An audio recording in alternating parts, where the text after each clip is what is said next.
It's the name of a famous method. In this method, you set goals for yourself on a daily or weekly. You start to put cross to the days on which you have reached your goal. You make a chain with these crosses and you don't give up. You don't break that chain. But we have a problem.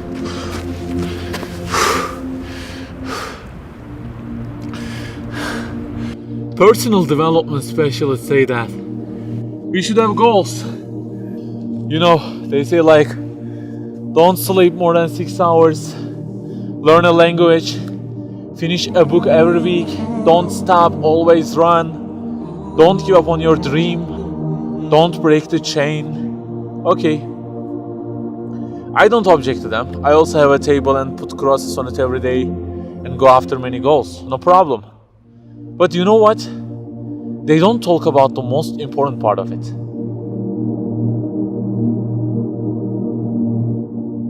Let me give you a simple mathematical example. Try to imagine that you are adding numbers, and imagine that the numbers you have added up to this year is, for example, 35 in total, and you start from this year. For example, you will add 4 in this year, and then add 8 in next year, and it goes on. And there is an unknown time which counts down, and when it ends, you can't add any other number. Okay, you start the addition. Plus 4, plus 8, plus 7, plus 3.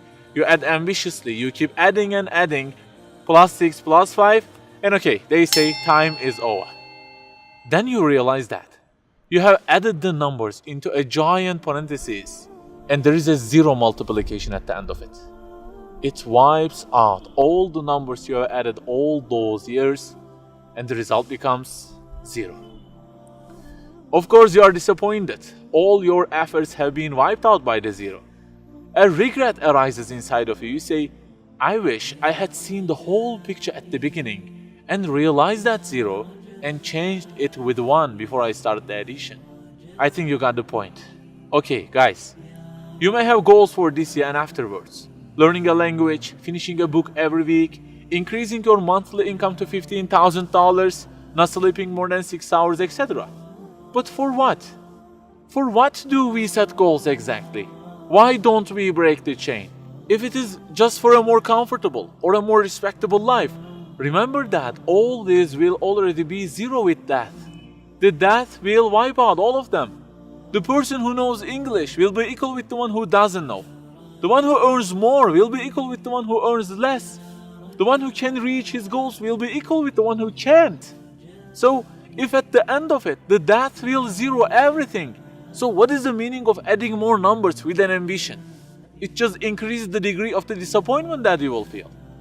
So the logical thing is seeing the whole picture at the beginning. In this life journey, which will end in an unknown time, my first job must be to prevent death from being 0.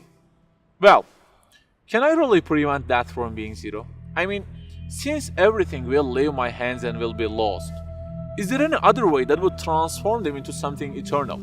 I mean, isn't there any kind of stamp for eternity that would impress all of the things that I possess and say, look, there is a seal on them and you can't wipe them out, okay? They will remain forever. The only one to say such a thing is the owner of the everything. And he says, Kullu shay'in halikun. Everything, the languages you learn, the money you earn, the books you read, everything will be perished, illa wajha, except their way towards Him. So the creator of our life says, if your intention is towards Allah, if the thing you do is for His acceptance, it won't disappear, it will be transformed into eternity in paradise. So learning a language, finishing a book every week, being rich, everything, if they are towards Him and for His sake, eternity stamp being pressed on them. For example, in this year, I will study English for 10 minutes daily. For what? Because serving Islam in the field of English is so important and I want to gain acceptance of my Lord with it. That 0 has turned into 1. This year, I will finish a book every week. Why? Because this is the way of being a more sophisticated person and serving Islam better, and Allah who is eternal will be pleased with it. Good news, that 0 has turned into 1 because now His acceptance is your intention. I aim increasing the income of my company to $150,000. For what? Because I will spend that money on spreading the message of the Quran to the whole world and the publications that would please Him. you have exterminated the zero because now your goal is towards him. We add and add like this through our lives, and they don't end with death. People who seek Allah's sake in their actions kill their death. Death cannot zero their additions. If the thing we do is for his acceptance, it is not mortal. You may say, I don't really love him that much, and maybe I don't really believe in him that much either. So how can I do everything for his sake? I don't even know who he is. My brother or sister, that's the problem. You don't even know who he is. And actually, it is our first job in this life, recognizing him. That's the first step. The more you recognize him, the more you love him. And the more you love him, the more you seek his sake in your actions. So learn about him. Who made you? What does he want? Why does he give you such a billion things in each day? Read, find out. Turning the zero into one is a lifelong process.